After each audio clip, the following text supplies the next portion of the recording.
the potato chip. Seemingly innocent, endlessly snackable. But what if your favorite crunchy indulgence is hiding something that could be harming you? Not all snacks are created equal, and today's episode is going to be crunchy in all the right ways as we uncover the truth about what's really in your favorite chips. I'm sitting down with Ladd and Zoey, the founders of Roots Chips, who are on a mission to revolutionize snacking with regenerative farming, no seed oils, and plastic neutral packaging.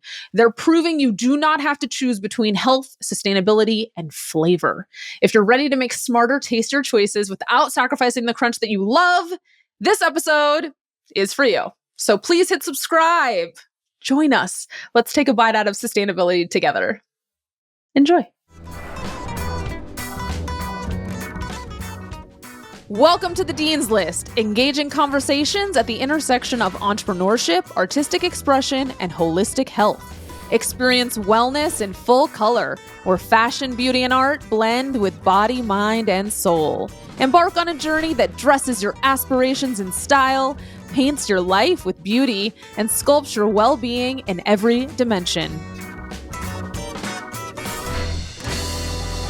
This is the Dean's List, where inspiration is always in session.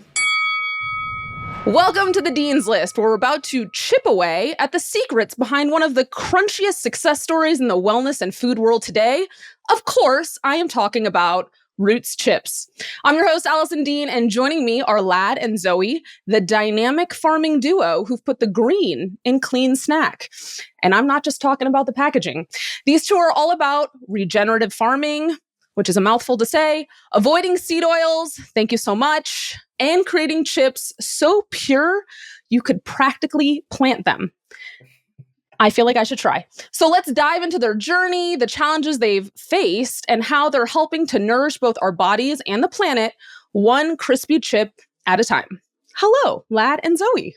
Hello. Hey, Allison.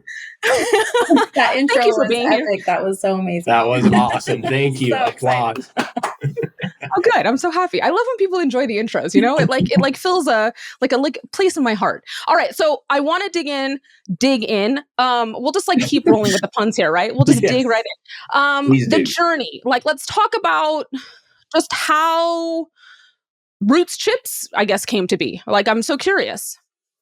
Yeah, so long story short, I'm from small town Idaho, and Ladd's from small town Idaho on the other side of the state. And we got married 2013 and started farming. Ladd's a fourth generation farmer, but I didn't grow up in agriculture. So, through moving onto the farm, I'm learning all about farming, falling in love with living on the farm, everything. Years go by, Ladd comes to me and says, we should start a potato chip business. I'm like, wait, hold up. I don't even like potato chips. I like healthy food, but we decided, to do a potato chip that we would want to eat. We developed our flavors. We were intentional and made a potato chip full of flavor with ingredients good for you. We love to snack in our house, and we use our potatoes that come straight from our regenerative farm. And we have our certifications on our bag. We have, I don't know if you see down here, we're also top 9 allergen free, glyphosate free. And I love our potato chips. I never knew I'd be so passionate about a better for you potato chip. And now we are full-time farming and full-time chip makers. Yeah. It's very impressive. I mean, it really is so impressive. So, okay, fourth generation farmer. What was it always potatoes, or was it something else? Yeah, I mean, fourth generation in Idaho. So yes, go figure Idaho, world famous Idaho potatoes. But yes, we are fourth generation, always potatoes. We do grow a variety of other crops, but potatoes is our focus. And really the chip thing was just an opportunity for us to vertically integrate because we already grow potatoes. So what can we do with them? And chips, obviously, it seemed like an inevitable choice, and it was a great choice for us. It's been a very fun ride so far. Lots of a large learning curve and a roller coaster of emotions. But it's been good. It was just a perfect fit for our farm, just to vertically integrate, process our own potatoes, and try to make just a clean, healthy snack. Because that's really what it's about, is just offering a better for you choice to consumers, just a better snack, absolutely. more natural. Yes, yes, yes. I'm like so grateful to you both that you actually made this decision. Um, so Zoe, what was your background? So coming in, because obviously I think you guys do a great job with social media. Thank you. So I feel like you have some of that flavor in you, perhaps. Flavor, yes. Yeah, so I went to school to be a nurse. I worked Oh, labor and delivery. I know. Like if I could go back, I might make some other choices. I mean, hey, I'm sure it's like it's obviously all these skills are very helpful to have. So, Yeah. but wow, okay, that's interesting. Yeah. Nursing, and now it's like you're a great marketer. Thank you. I've learned a lot. It's been a wild I ride. think Yes. it's like trial and error. It is trial and Yes. error. Okay, so I do want to talk about regenerative farming because I think I don't know how much people understand what that means. So I think contextualizing that a little bit will be helpful to those listening or watching. Like, what is it? And was it something that has always kind of been part of your family's like farming ethos? Or is it something that, is a more recent thing because of just, I guess, new learnings or, yeah. I mean, I guess, where did that fit into this whole roots journey? Yeah, so great question. So just to explain the term regenerative in a nutshell, sometimes it's a little bit complicated, but it is becoming kind of a trending word. So kind Yeah, of, yeah. all natural was a very large term associated with food. Regenerative is becoming a new term associated with food. But basically, what regenerative agriculture means is it means there is a focus not only on your crop, so the crop and the yield of the crop, but there's also a focus on the soil health and the ecosystem health as well. So it's like a multifaceted approach. It's more of a systemic approach to agriculture versus just focusing on your crop, just focusing on yield. But you're thinking big picture. This is going to regenerate, the soil, the ecosystem, and the larger ecosystem at large. And there's great promising data in regards to regenerative agriculture, how it restores the health of the soil, the environment. It can just do so many great things. Yeah. And, as a fourth generation farmer, I think farmers have always attempted to be sustainable and put in good sustainable practices. But we're at a point where it just interests us to another level. So we're just taking it above and beyond to what we think is a good approach to agriculture today. So yeah, so basically in a nutshell, that's what regenerative agriculture is. Why aren't all farmers doing it? Because it seems, at least from my vantage point, there's so many more benefits to it. So what is it that's, I guess, preventing all farmers from focusing on this? The biggest hesitancy is doing something different. And then another thing is farming and agriculture is very volatile and it's difficult to be profitable. So if you have a current system set up and you're profitable, or if you're near profitable or break even, it's hard to risk and do something else and risk losing money. So I think just the learning curve and being willing to try something else and not necessarily having an outlet for those regenerative crops or, a market for them. Right. I feel like, so everything that you just said landed. I think the thing for me, though, is if you're improving the health of the soil, you're likely improving the quality of the crop, which in turn, to me, could lead to more profits, right? Because I feel like, I'm sure have tried things from the grocery store where you can tell it's like grown in, I don't know, like not good stuff, or it just tastes like nothing, or it just it's like you pull a carrot out of, you try a carrot, right, from like one place to another. It could be so vastly different, and obviously you won't buy that carrot again if it tastes like nothing. Like if it doesn't taste like a carrot. So it's just, I think it's fascinating that more farmers wouldn't put more effort into whatever was possible to generate more profit. You know what I mean? Like if it is something like focusing on the health of the soil, it's like one of those things where it's just like, why? So I guess that was more of a statement than anything, than maybe a question, but it is just, it's like so fascinating to me to think about it, because yes, obviously a change is hard for a lot of people, but if it can lead to the potential for bringing in more income, which is obviously something that's important to those that are farming, it's like, why wouldn't you do it? Yeah. And I think a lot of the data to prove the thesis of regenerative agriculture is very new and initial. So I think there's a Okay. lot of stuff that's coming out still that with time. But like, example for us, like our potatoes, we're trying to produce the cleanest potato and the most nutrient dense potato that we can, and then Yeah. in turn make it into a potato chip. So that's part of our propaganda, I guess, or what we're trying to. Our story. Yeah, it's part of our story, exactly. And that's a big part of regenerative agriculture for us, is to grow potatoes pesticide free, grow them in living soil, in soil that has microbial active communities, Yes. that has lots of biological activity. We're relying a lot. So we do so many things different than what you consider like a conventional potato farm, but we're trying to apply all the principles of regenerative agriculture, which include like diverse crops, multiple root systems, keeping your soil covered, applying compost, incorporating animals. A lot of Yes. farms and fields just don't see animal impact anymore, and they don't get that stimulation from the livestock that are grazing and the ruminants, and just that interaction between livestock and the soil. Yep. And then there's just so many other things, but we're really trying to focus on these regenerative practices, and in turn have a better product for the consumer.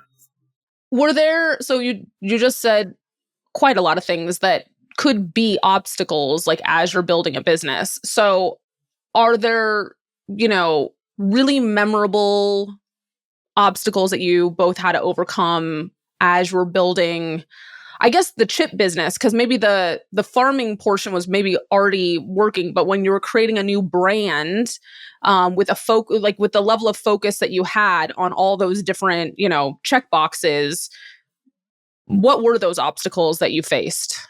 Yeah, we've faced a lot of big hurdles and obstacles, and we continue to do so.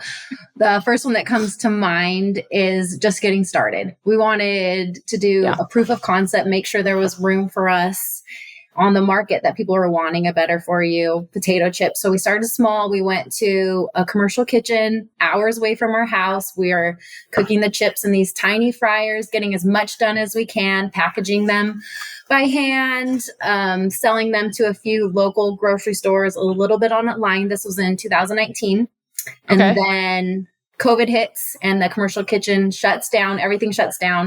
And it was kind of a time we looked at each other and was like, let's do this. Let's go all in. We're ready. We feel good about this. So we built a small, chip production line building on our farm, and Roots Chips officially launched in 2021, right after our third son was born. So we laugh and say we had 2 babies that year, and things have been crazy. That was a very, very crazy year, and things have been crazy since. But yeah, lots of obstacles. We joke that we could write a book now about everything we learned, because we really didn't know anything about food service when we went into it. We've been learning along the way, even figuring out like distribution, getting our products places.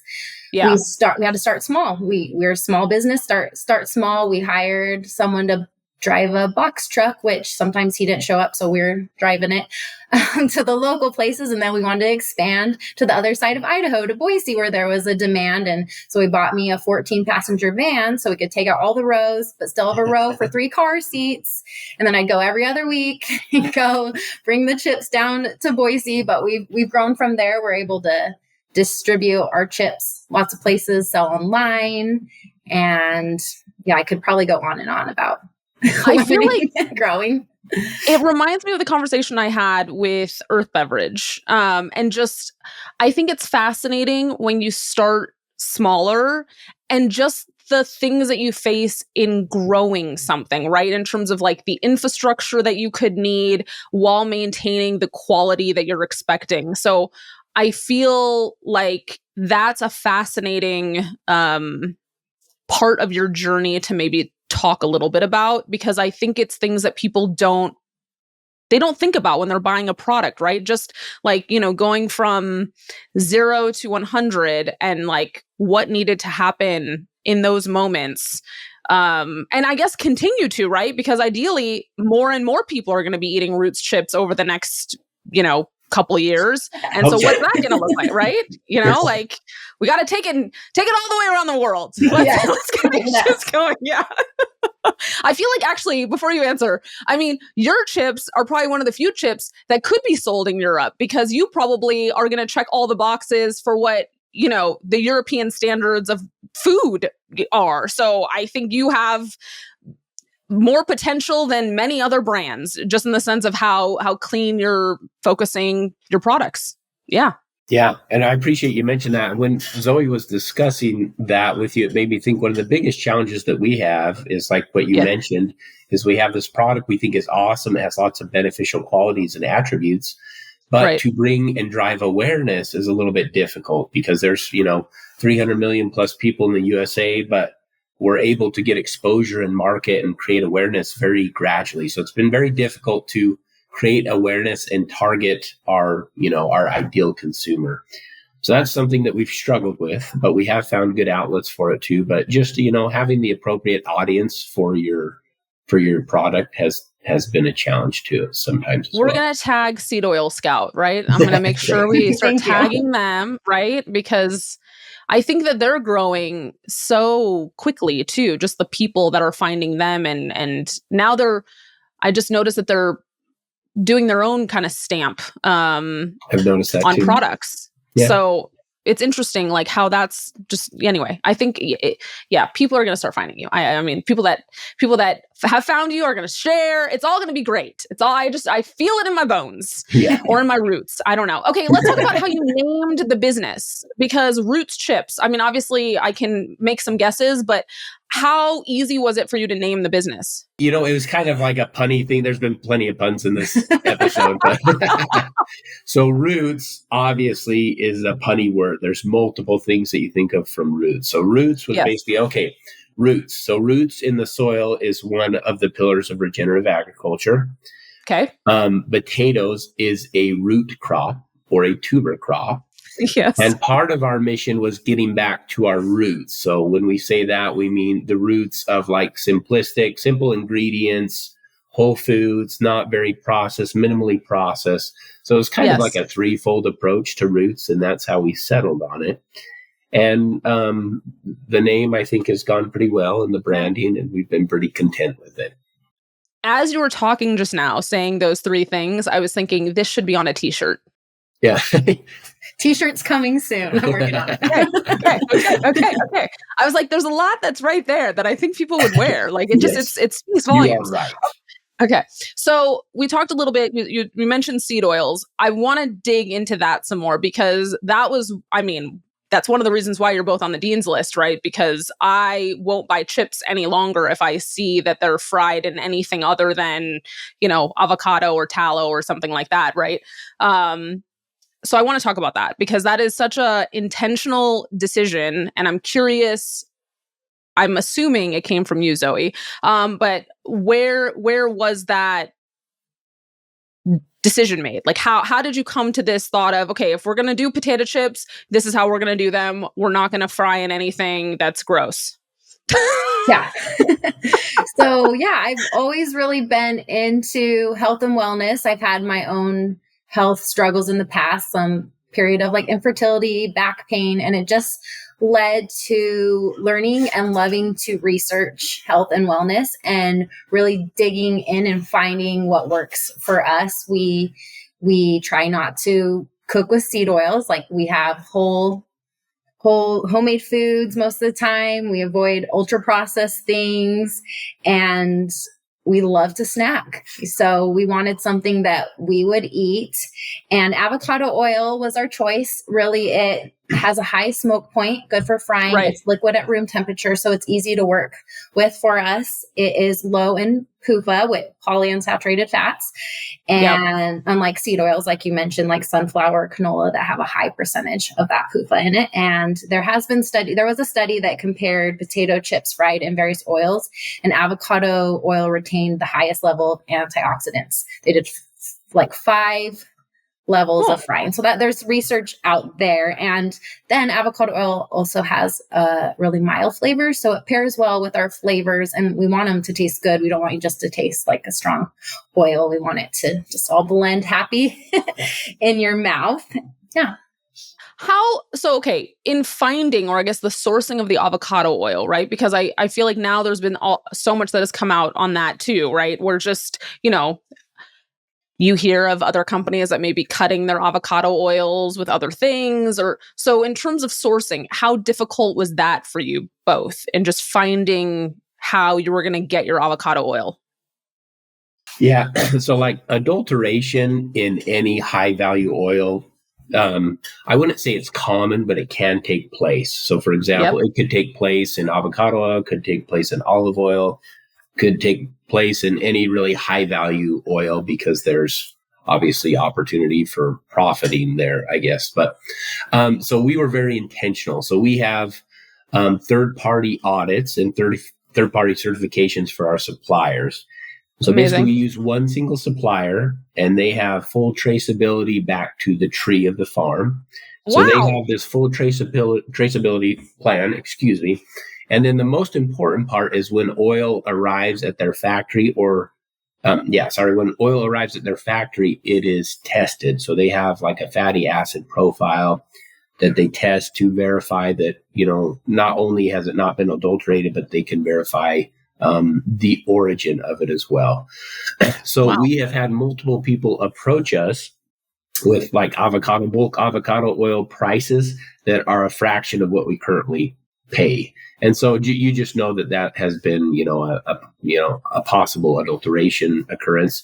But we feel very comfortable with our olive oil, where it has great traceability, transparency, and then it is tested and verified as well. And and it's easy to tell too. I mean, when you smell avocado oil, it's distinct and different, and compared to like seed oil. So yeah, we've been comfortable with it, and we can ensure the people that consume our product that it's 100% avocado oil.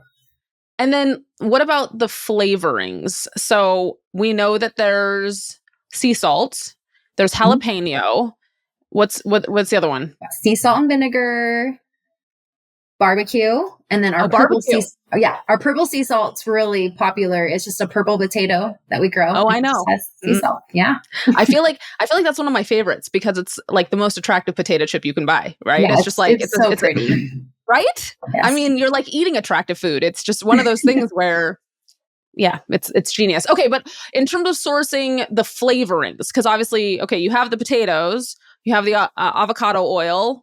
That's all tested. How difficult was that portion when you were like, okay, now we're digging into, because the flavoring also landscape, you can go down a bunch of rabbit holes of crazy stories and weird ingredients that people use in things. So let's talk a little bit about that, like the fun that you had in sourcing your flavors. That was a huge process, and it is still ongoing, believe it or not. We have consistently like changed minor things, some larger things, but what we've always wanted to be is very intentional with our ingredients. So we've been very aware of, what's going into it. We're, always trying to avoid natural flavors, any ingredients that are highly processed, because you can look at other natural potato chip companies, and, they have cleaner ingredients than maybe like a traditional potato chip company, but still they have a lot of stuff that's, that might be natural flavors or extracts, or, certain things that are just not very transparent, and they could be, derived from multiple synthetic means. And so we've tried to be very intentional about only using whole, seasonings, and not flavors, other things like that. And we've tried to like focus more on less processed ingredients as well. Mm-hmm. Well, I think it's obvious when you try your chips, because it does taste like it doesn't taste like chemicals, like it doesn't. We don't get that. Yeah.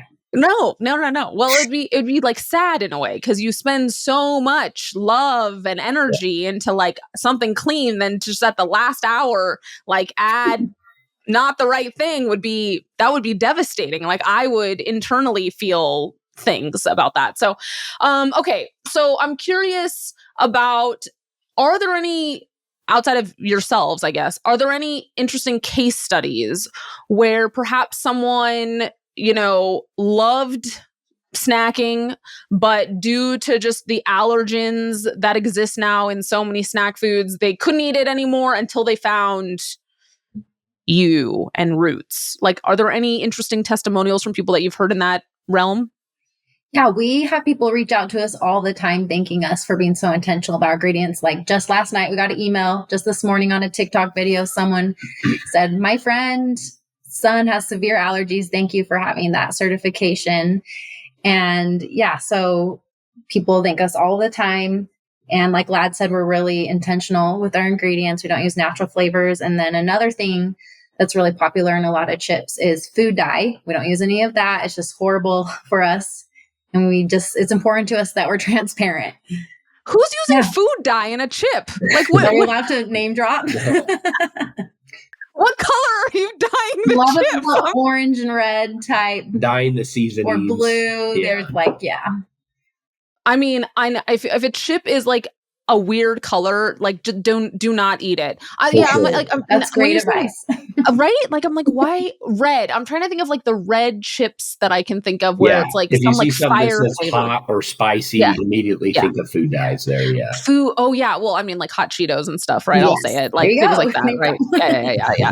I mean, that just looks like fake food, though. Like, it doesn't look like food. It looks like you're eating a giant chemical bag. I mean, for those that like hot Cheetos, to each your own. But I can't do it. And I feel some like people love it, and that's why we've tried to be intentional. Is we really want something that's flavorful and that people enjoy, because you can have clean ingredients, a clean product, and it's fun. It's got lots of certifications, but if it doesn't taste good, so we're like our biggest critics. Know, if it's that's probably why we've adjusted things multiple times. Like, hey, we think we could improve this a little bit or change this a little bit, and really dial it in, because we want it to be very flavorful and tasteful, but at the same time, clean ingredients.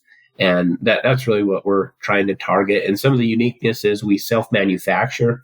So like a lot of the back of the chip bags will say processed in a facility that also processes peanuts and milk and whatever the allergen is. And we don't have to say that because we don't have any allergens. We don't use any allergens in our seasonings.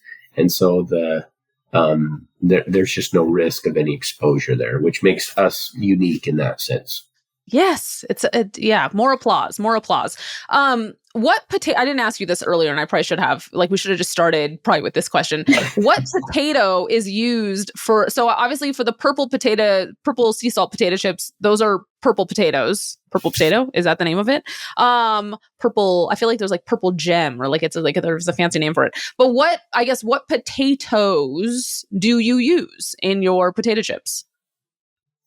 So we've used a couple over the years, but we mainly they're called chipping variety potatoes. So chipper potatoes, they tend to be more round. So they're not like your traditional russet, which is more oblong and stuff like that you buy at the grocery store. You don't really find chipping potatoes in the grocery store, but they kind of look like round yellow potatoes, which you see at the grocery store, I'm assuming. Except they're more just, white. They don't have yellow flesh, but they have white flesh. So they have multiple varieties, but they're referred to as chipping potatoes. Is there a type of potato that hasn't been made into a chip that surprises you? No, not necessarily, because so a potato, in order for it to be made a chip, there's a little bit of nerdy science that goes behind it. But the potatoes, they're so people that process potatoes, they're seeking for specific characteristics or attributes of potatoes. Like, for example, one is specific gravity. And specific gravity refers to the amount of solids in the potato. So it has low water content and high solid content. And you want that because that makes a better chip.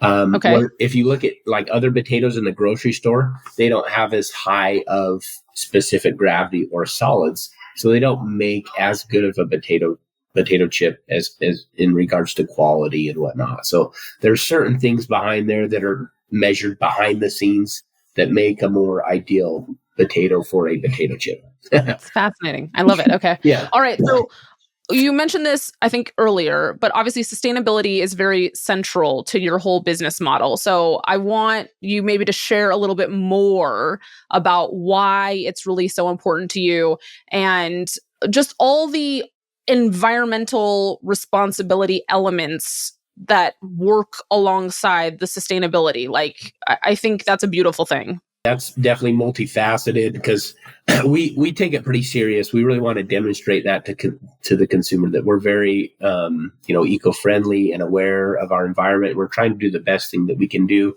and they can be assured that when they purchase our product, they're doing it in good conscience for themselves as an individual, for the community, for the planet, for the soil, for everything. When they buy a bag of Roots potato chips, it's doing better than I could say any other bag of potato chips. So they can feel pretty good about that.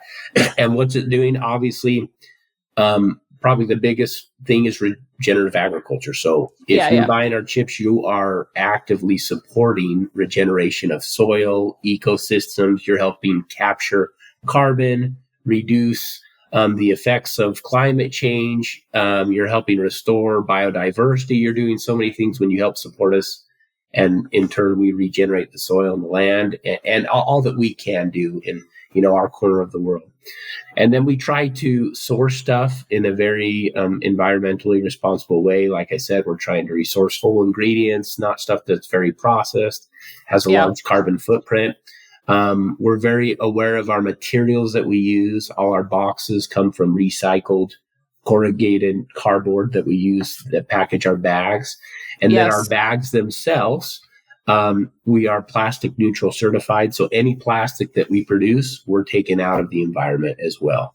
And no other, I really don't know any other potato chip company that does that. And there are billions of chip bags that are sold every year.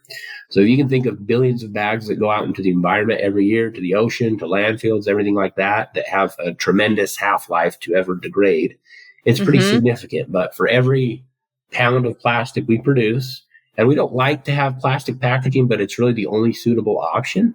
And we've actually explored compostable options, but there's just nothing that's suitable commercially yet that can house potato chips. And when there is, you'll see that we have it. So, but we've experimented with it. But right now, currently, so any plastic that goes out from our facility at the same time, the effect is neutralized. So we remove the same amount of plastic.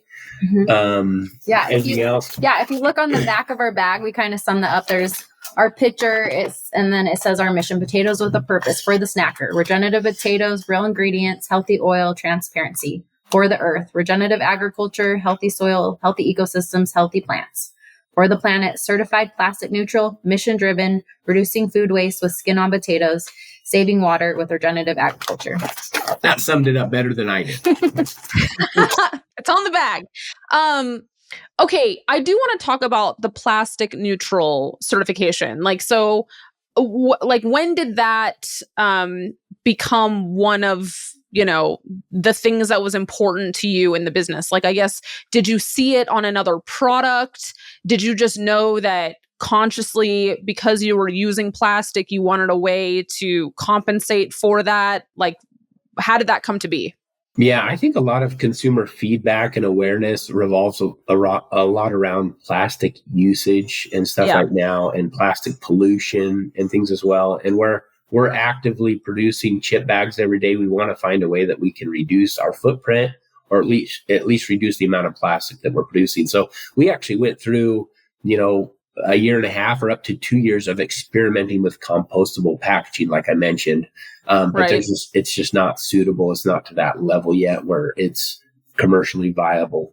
So we just wanted to be very environmentally conscientious of what we're doing and make sure we're leaving the world and the planet in better condition than when it started. And the best thing that we can do one of the best things that we can do is just remove any plastic that we're emitting and try to do things similar like that. Yeah, I feel like there's so many possibilities with that too, just because there's so many there's organizations that are doing so much with plastic, recycling and turning plastics into other goods and like that, so there's probably a lot there. Yeah. So, okay, basically, because the composting packaging wasn't viable, that's when you were like, okay, well, we have to do something that's going to kind of offset the fact that we have to use the plastic. That's where that came from for you both. Yeah. Okay. Yeah. Okay. Yeah. We just I mean, wanted to that's make cool. a move that would show our commitment to, The being environment. environmentally sustainable. And yeah.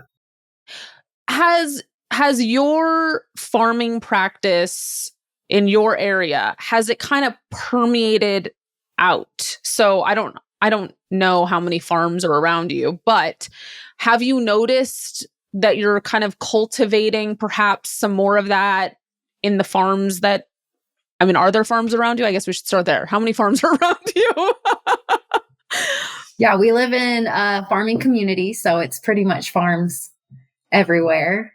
But Okay. we've had the opportunity, we hold different education days, farm field days, and people come, and different farmers and people from different organizations come, and we're able to teach different practices we're doing and share and collaborate. Yeah, we hold like a lot of soil health field days. We've done quite a few like forums and webinars too. We're just like, we can share a little bit of what we've been working on. We can also network with other farmers that may have been implementing certain regenerative practices and just have that discussion. And it's a great way to just bounce off ideas and see what Yeah. other producers are doing. Well, I mean, I hope that you're also inspiring those around you, because I think it's like when you see it in action, or when you see what's possible so close by, hopefully it does inspire some change, with those local people around you. I would think. I mean, I'd hope at least, right, that some of Yeah. that was happening. Yeah, and Um, we've communicated and networked with farmers, producers all across southern Idaho, probably the most, and in other states as well. But our farm is actually a model farm for the Nature Conservancy right now, so we're in a partnership with them, and it's okay. it's a regenerative model farm that we do in partnership with the Nature Conservancy. So with them, we've been able to expand our reach and network a lot more and attend a lot more things just to discuss and have those opportunities to talk with other farmers. Very cool. Very cool. Okay. So to shift gears a little bit, I asked this of everyone on the show. Let's talk about what wellness means to both of you. Yeah, I love that you asked that question on every show. That's so awesome. So wellness to me is kind of a mindset and a choice. It's the simple things every day, eating nourishing foods, lifting heavy things to be strong, moving your body, resting. I also think it's a journey. We're all going to have times in our life where, wellness isn't top priority, which that happens a lot to us right now with just being busy, or we have different health trials and we're continually learning what's best and like what wellness means in our lives. And also when I think of wellness, I think of it as a gift. Like I cherish wellness in my life. And I think it's worth prioritizing for me. I echo what she says. To me, being wellness or wellness in general is just very individual. I don't really know how to define it. I think everybody intrinsically knows what their own individual wellness is. Like if their body and mental state if they're in a state of well-being or not. I think you can definitely feel that internally because it can be so subjective from other people. So I don't know. I think everybody intrinsically knows if they're doing well and if they're in a good state mentally or physically or whatever it is. So I think it's very individual. Yes. But yeah, when I think of wellness, I think individual. Okay. And you think of just how an individual functions at their best. Yeah. Yeah. Exactly. Okay. Yeah. So let's dig into that a little bit more. Are there, and I tend to follow up this question with this next one. Are there, I call them daily non-negotiables. So, and it could be brushing your teeth, whatever. I mean, it could be more than that. But are there things that you both need to do? I like need to do because it's a non-negotiable, like in the morning or like to start your day, because if you don't do them, like maybe the day goes okay, but not as great as if you had done this thing or those things, that kind of thing. Anything like that. Eating a potato chip could be one of them, but Yes, anyway. let's put it there. You have to have your potato chips every day. Yeah. For me, it really comes down to food and food quality. I'm the food provider in our home. We have 4 little kids, and I focus on nourishing us all, because when we're nourished, we feel better, we perform better, we do better. I focus on high quality protein, and we get our carbs and our fats just balanced. That's really important to me. I also prioritize moving my body, staying strong, active. Mm-hmm. And I mean, we're into all the crazy wellness biohacking things, red light, gua sha, lymph movement. Like we do it all, but that's not always a daily thing, but my daily non-negotiable is high quality, nourishing food and moving my body. Okay. She has more daily non-negotiables than I do, but I love all those things. I'm definitely in a place where time is it's difficult to come by right now, but I would definitely say a non-negotiable for me in the morning is probably just to have a little bit of time to myself to think and plan out my day, because my days are always so unpredictable with farming and chips and everything like that. Start time every day and how long we work, it's usually not very predictable. But to having a few moments to myself just to think, or for lack of a better word, meditate a little bit and plan my day, what my goals are, what I want to accomplish that day. I feel like that helps relieve some of my stress and helps my day plan out a little better. I love that. Yes. Intention. Starting the day with some intention and some self-awareness. Mm-hmm. A beautiful thing. Okay. So you spoke a little bit about this already, and likely your relationship now with the nature conservancy. Nature. Mm-hmm. Yeah. Okay. I feel like maybe with that partnership, there's things that you're getting exposed to as it relates to how different trends within wellness and food are evolving. So are there things that you've, I don't know, recently heard about or talked about as it relates to like food and farming that are exciting both of you? You're like, yes, this is amazing stuff. Yeah. So one thing that I think is huge, is becoming a very large trend that I'm very excited about, is traceability and transparency when it comes to food and agriculture. So it's just never really been that big of a thing. To some individuals it has been, but a lot of people want to know the story now. They want to know the story about their food, how it was produced, who produced it, who is the farmer behind this crop, what kind of agronomic practices are they implementing. And I get super excited about that, because we like to tell our story. On the front of our bag of chips, we have a QR code that takes it takes you right to this cute little farm video that talks about our farm and stuff like that. And we try to share on social media. But I think the era of purchasing food with no face, no name, no traceability, no transparency behind it is starting to diminish and dwindle, because more and more people want to know why, the who, the how. They're a lot more aware of what products they're consuming, how they're consuming it, and then how it came to be. So I'm excited for that. I think traceability and transparency in food and agriculture is going to continue to grow and thrive. It reminds me, for some funny reason, I mean, I love that answer, by the way. It literally, as you were saying that, I was thinking about my most recent trip on an airplane. And I was so impressed that within the airline app, I could see that my bag was on the plane. I was like, who needs my air tags anymore? Like, traceability. I love it. Yes. Here's to traceability also in our food. Yes, and yes. Okay, we're going to do a quick fire. I also do this with everyone to their surprise, or not. If you listen to episodes, you know that I do this. And it's just the first thing that comes to mind. So just have fun with it. I mean, I feel like this is a stupid question for you. Are you early birds or night owls? Early bird, yeah. I could have guessed. I've been having watching babies wake me up for 8 She years. is an early bird, actually, just catching not up. compared to me. Yeah, I'm catching up on sleep. I mean, I think when you're a farmer, it's like a default, like you're getting up, right? Like I kind of wish I had some of that DNA in my body though, because it would really be, I'm going to feel very pleased with myself when I can call myself an early bird. Like we're not there yet. We're not. And it's going to delight me when I can say I'm an early bird. Okay. Coffee or tea? Neither. Poppies. I was going to say poppies. The Dr. Pepper poppy. Okay, wait. Poppies. Oh, prebiotic coffee. No, soda. The poppy soda. Oh, yeah. the Sorry, we were poppies. changing it on you. That's our preferred beverage. Poppies. Oh my gosh, that is like okay. No, I like poppies. Yeah. Oh, poppies. Yeah. Okay. What's your favorite color?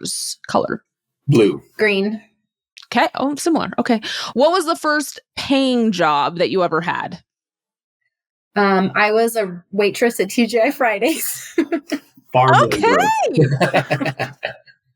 Okay, wait, what'd you say? Did you hear? Farm laborer.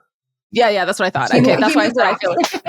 Yeah. How much swag did you wear at TGI Fridays? Like were you like fully swagged up? Like, don't you have to wear like a lot of stuff? Yes. I didn't work there very long. It was in between, semesters. Okay. But yeah, little pins on your lanyard and stuff. Yeah. Mm-hmm.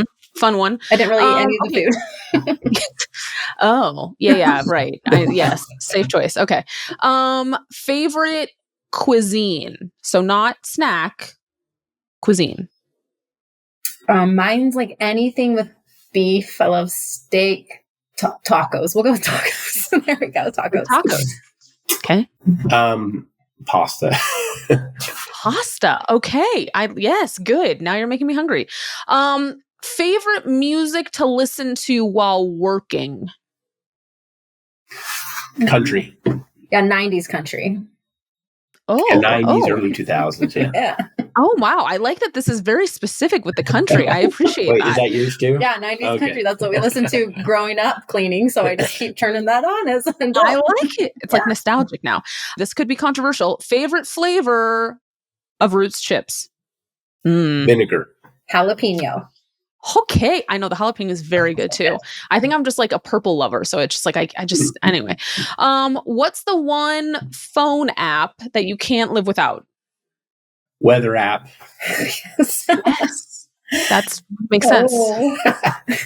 Mine's only Instagram because I have to be on there. Yeah. That's a plug to follow us on Instagram because we share everything that we've talked about on the farm, about our field days, our regenerative practices. We have lots of little silly videos too. So they do very well with the content. It's very impressive how much you put on the Insta, I have to say.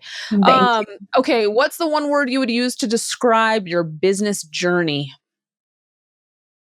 Potato. Now I have no words. This is the first word that came. I mean, I feel like it is kind of the word for the business journey. Yeah. It's a focal. What were you going to say? Like, I don't know. Do you like that, Zoey? If I could add a second one, I'd say emotional after. Yeah, I was going to say roller coaster. A roller coaster. Okay. There we go. Oh, okay. All right.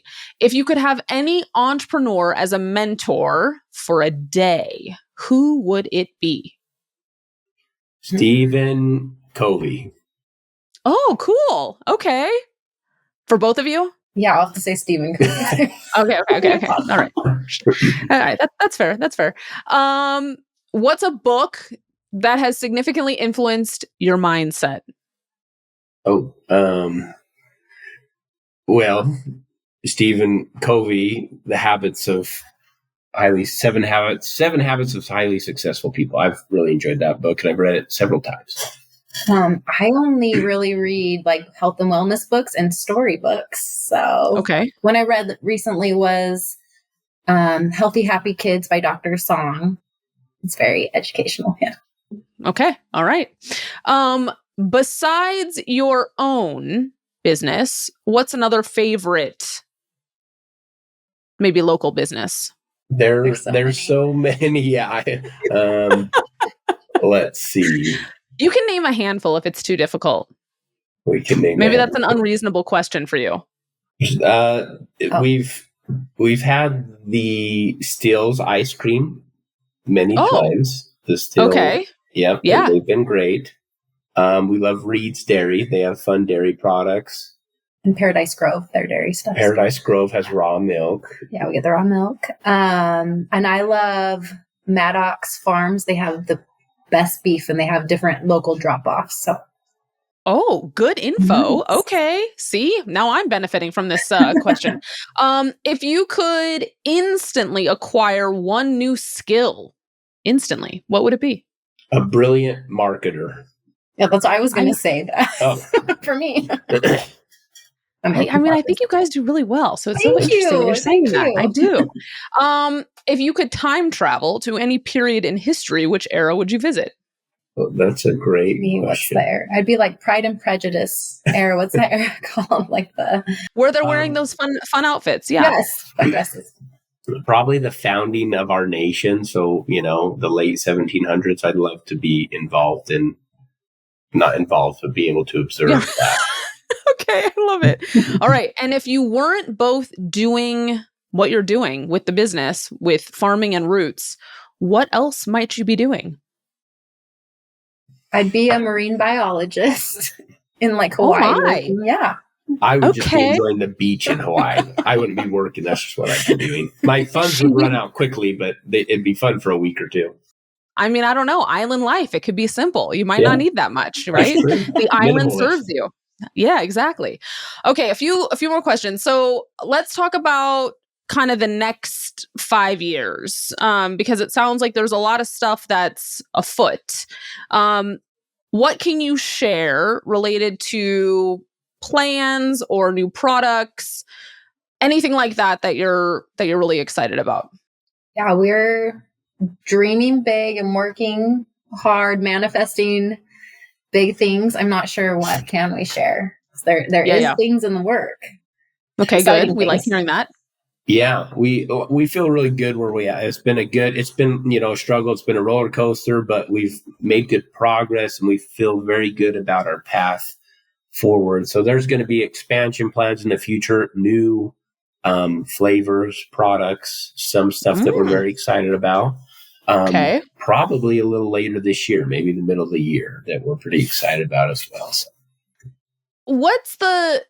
So I was listening to like an Instagram live with, I don't know if he was one of the owners of Strauss Family Farms or, I mean, I think he might have been, like, he was definitely a Strauss.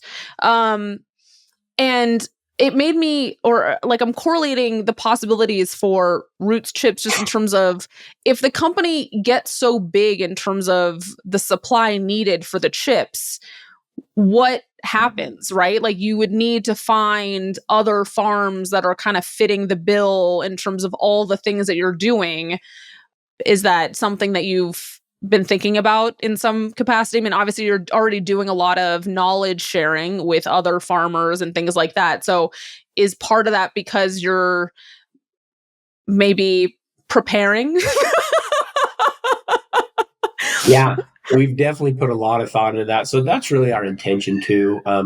We would love to see Roots potato chips grow and expand. And we would love to be able to source from other farmers that implement very similar practices and standards that we have. That's really our dream. That's what we want to do. We want to be able to support, multiple other farmers in Southern Idaho and help them implement practices, that we need to have in order to source their potatoes.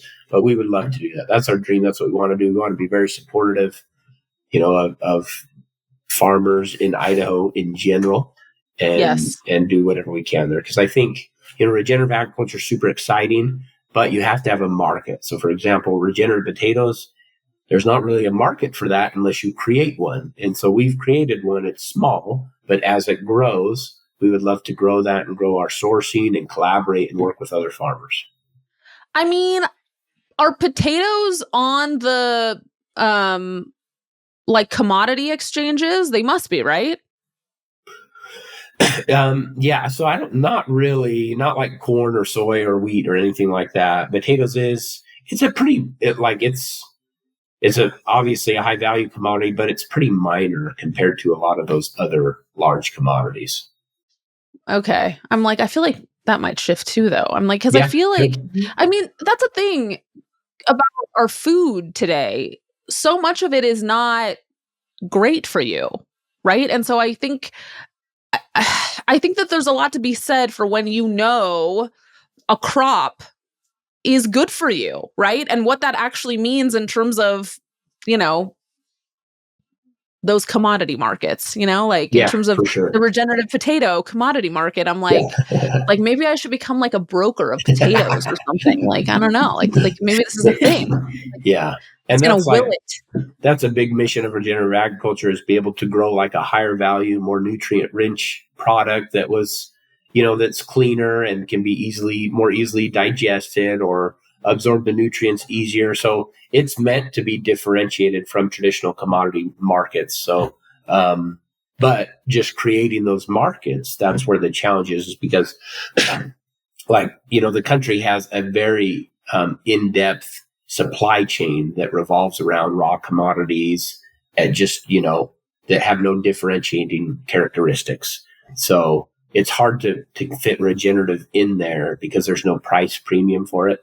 So Right. alternative markets need to be created to separate those Support it. regenerative foods from traditional commodities. I mean, I feel like it's gonna happen.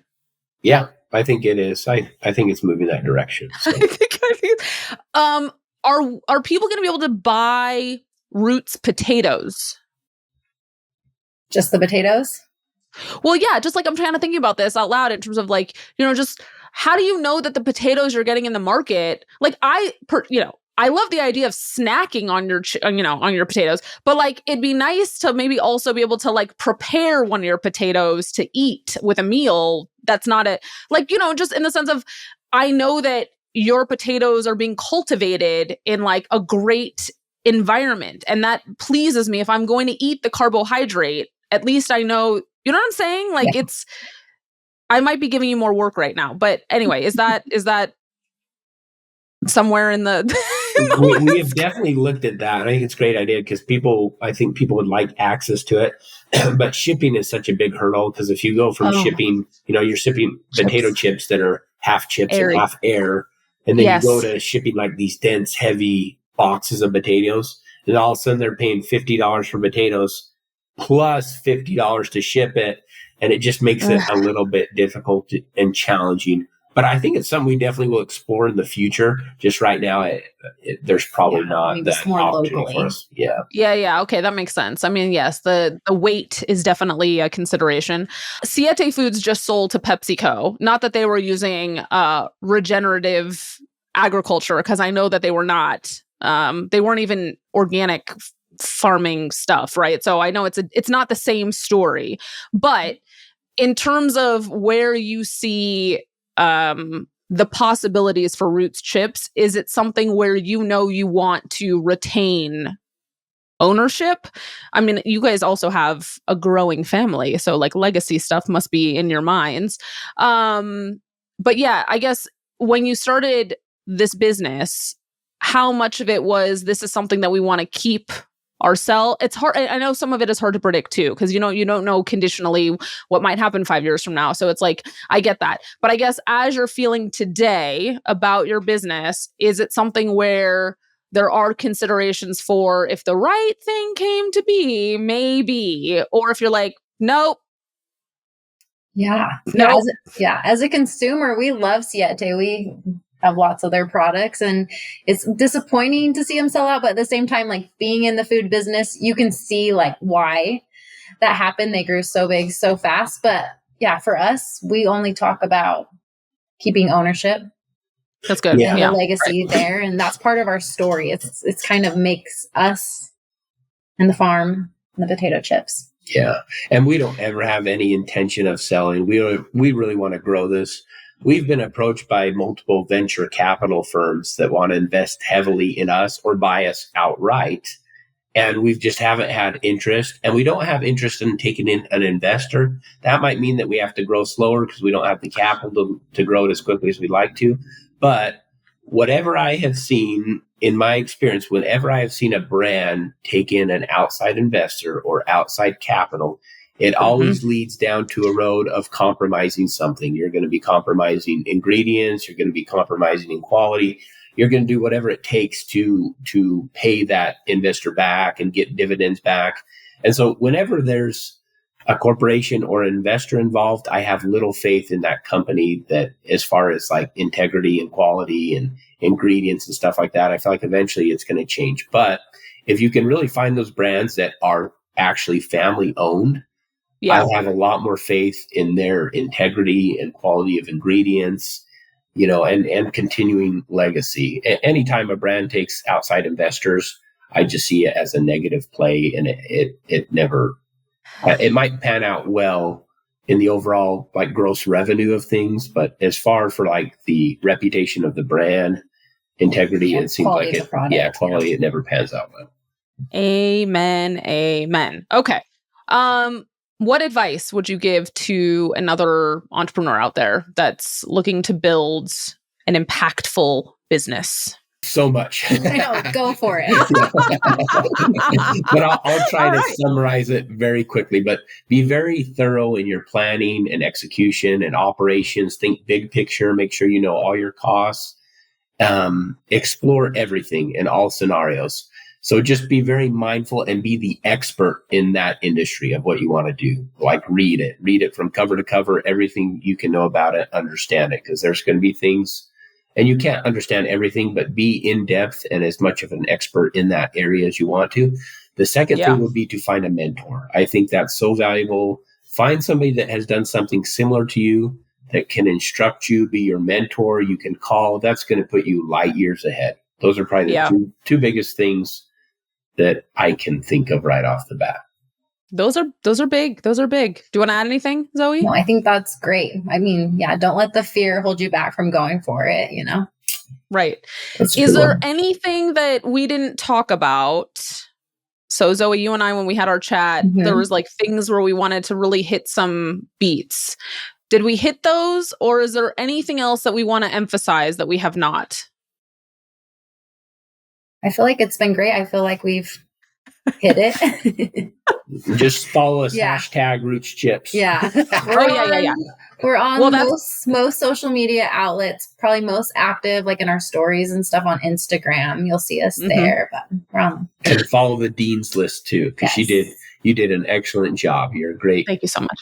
Yeah, you're a great podcast host. So I was going to say, okay, so they can find you on social, on Instagram, which but you have your website too. So the website it's Roots Chips. Yep, rootschips.com, and you can buy chips directly from our website to your door. We're also in lots of retailers. Check our store list. Yep. Yeah, we have a store list right on our website as well. Do you guys have a subscription or like chip subscription, or not yet, or not ever? Yeah, we have in the past. We currently don't, but we have plans in the future. We'd like to do some sort of subscription again. I mean, it's an interesting thing, I think, for people that love snacking, because then it's just like, you don't have to ever be afraid that you won't have your Roots Chips on your doorstep, right? Like, it's like, yeah. So Roots Chips, you have the website, you're on social on Instagram. Are you on TikTok? Yes, we're on TikTok. Roots Chips, okay. Roots Chips. And those are like the primary ways. So yes, everyone, please follow Roots Chips. Please order Roots Chips, because you will benefit yourself by doing so. I'm so happy that you both agreed to be on the Dean's List. I am so grateful that you offer a product that I can buy at the store that I know is not gross, because so many are. And yes, I thank you for being on the show. Thank you, Allison. It was great being here. Appreciate you. Thank you. And thank you all for tuning into this episode of The Dean's List. Be sure to subscribe on your favorite platform to stay updated, and follow us on Instagram at @official_Dean's List and YouTube at It's Official Dean's List. I'm your host, Allison Dean. Until next time.